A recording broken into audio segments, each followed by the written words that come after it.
क्या गरीब होना कोई गुनाह है? क्या बदन पर सलीके के कपड़े ना होना किसी को अपराधी की श्रेणी में खड़ा कर देता है? अब आप सोच रहे होंगे कि मैं ऐसी बातें क्यों कह रही हूँ। दरअसल ऐसा ही घटना सामने आया है जिसने इंसानियत को शर्मसार कर दिया है। महज बच्चा चोर होने के शक में भीड़ ने कानून को अपने हाथ में ले लिया और एक विक्षिप्त महिला को पीट पीट कर उससे जिंदगी छीन ली गई। लोगों की संवेदनहीनता इस कदर बढ़ गई कि उन्होंने उस महिला की मानसिक स्थिति को समझने या उससे पूछने के बजाय सीधा उस पर लाठी डंडे बरसाए। सवाल यह भी है कि कहां गए हमारे समाज के वे हुक्मरान जो अक्सर इंसानियत की दुहाई दिया करते हैं। क्या इस लड़की क्या इस महिला की चीख उन्हें सुनाई नहीं दी या सब कुछ देखते हुए भी वे खामोश रहे? आखिर क्या है पूरा मामला और कहां का है, जानेंगे सब कुछ आज के इस वीडियो में विस्तार से।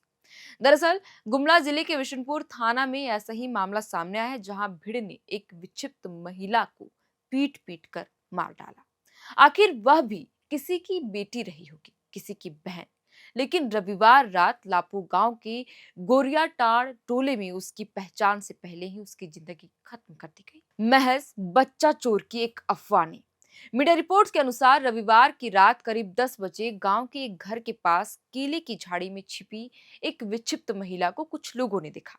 इलाके में पहले से ही बच्चा चोर आने की अफवाह फैली हुई थी। संदिग्ध समझकर गांव वालों ने उसे बच्चा चोर मान लिया। देखते ही देखते लोग जमा होने लगे और लाठी डंडों से उसकी बेरहमी से पिटाई कर दी, जिससे घटनास्थल पर ही उसकी मौत हो गई। बताया जाता है कि इससे 2 दिन पहले महिला को पास के ही गांव लबगा गांव में विक्षिप्त अवस्था में भटकते हुए दिखा गया था। गोरियाटांड टोला में महज 4 घर हैं और यह टोला लापो गांव से करीब 1.5 किलोमीटर दूर जंगल से सटा हुआ है। आपको बता दें कि ये सिर्फ गुमला जिले की ही बात नहीं है। ना जाने ऐसी कई मामले हर रोज आते हैं। अब देखिए ना, 9 मार्च यानी सोमवार को ही पश्चिमी सिंहभूम के चक्रधरपुर प्रखंड की हथिया पंचायत की रमड़ा गांव में सोमवार को गांव वालों ने एक वृद्धा को पीटकर घायल कर दिया, सिर्फ इसलिए क्योंकि ग्रामीणों को उस वृद्धा पर शक हुआ कि वो बच्चा चोर है। हालांकि इस बारे में जैसे ही चक्रधरपुर थाने को जानकारी मिली, थाना प्रभारी अवधेश कुमार पूरे दल बल के साथ घटनास्थल पर पहुंचे और महिला को भीड़ के चंगुल से छुड़ाया और उसे चक्रधरपुर अनुमंडल अस्पताल में भर्ती कराया, जहां उसका इलाज चल रहा है। ये सिर्फ एक दो मामले नहीं है। पिछले 2 महीने की अगर हम बात करें तो कई जिलों से ऐसे ही खबरें सामने आ चुकी हैं, जहां बच्चा चोरी की अफवाह के कारण भीड़ ने कई निर्दोष लोगों की पिटाई की। कई मामलों में मानसिक रूप से विक्षिप्त या भटककर आए लोगों की ही बच्चा चोर समझकर पीट दिया गया, जिससे उनकी मौत भी हो चुकी है। ऐसी घटनाओं से पुलिस की चिंता भी बढ़ गई है। हालांकि पुलिस लगातार लोगों से अपील भी कर रही है कि बच्चा चोरी के संदेह में किसी के साथ मारपीट करने के बजाय तुरंत पुलिस को इसकी जानकारी दे, ताकि मामले की सही जांच हो सके। गौरतलब है कि पूरे राज्य भर में बच्चा चोरी की अफवाहों ने अब खतरनाक रूप ले लिया है।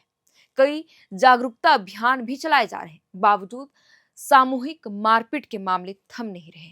मीडिया रिपोर्ट्स की माने तो झारखंड में हर 2 से 3 साल में ऐसी अफवाहें फैलती हैं। कुछ साल पहले ऐसी घटनाएं लगातार सामने आती थी, जिनमें बच्चा चोरी की अफवाहों के बाद भीड़ ने कई लोगों को पीटा था। राजधानी रांची समेत कई जिलों पर यहां तक कि पुलिस को उन लोगों को बचाने के लिए बल का भी प्रयोग करना पड़ा था। बता दें कि बच्चा चोरी की अफवाहों का सबसे अधिक निशाना महिलाएं बन रही है, खासकर वे महिलाएं जो मानसिक रूप से विक्षिप्त है और जिन्हें उनके परिवार वालों ने घर पर नहीं रखा और जहां तहां वे भटकती रहती हैं। और ताजा मामला भी ऐसा ही है जो गुमला से सामने आया है, जहां विक्षिप्त महिला की लोगों ने बच्चा चोर के शक में पीट पीट कर मार डाला, जैसे कि मैंने आपको शुरुआत में ही कहा। खैर, सवाल यह है कि अगर बच्चा चोरी की अफवाह फैलती है या किसी पर शक भी होता है तो क्या कानून को अपने हाथ में लेना सही है? क्या किसी इंसान की पहचान जाने बिना उसे पीट पीट कर मार डालना कहां तक सही है? अक्सर ऐसी अफवाहों की वजह से कई मासूम और निर्दोष लोगों की जान चली जाती है, जिनका कोई कसूर नहीं होता है। हमें यह समझना चाहिए कि हिंसा किसी समस्या का हल नहीं है और अफवाहों के चक्कर में किसी की जिंदगी छीन लेना बहुत बड़ा अपराध है। इस पूरे खबर पर आप क्या सोचते हैं, हमें कमेंट कर जरूर बताइएगा।